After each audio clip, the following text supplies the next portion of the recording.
welcome to my YouTube channel. Today we have a lot of animals. In this video we learn animal names with their starting alphabets.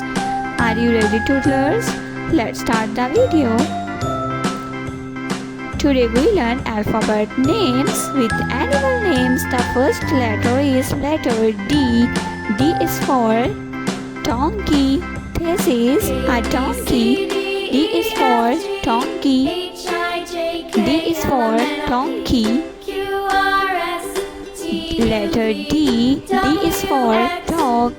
This is a dog. D is for dog.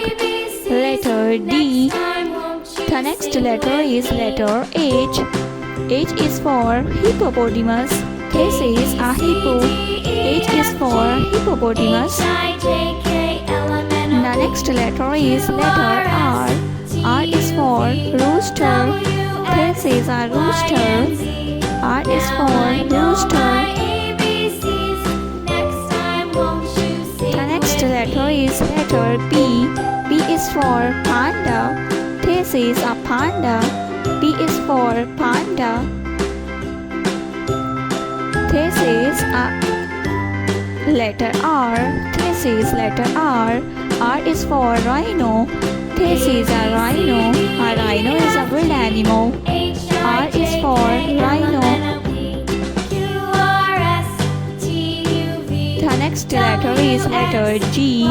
G is for gorilla. This is letter G. G is for gorilla. This is letter C. C is for cow. This is letter C. C is for cow. Letter C. C is for camel. C is for camel.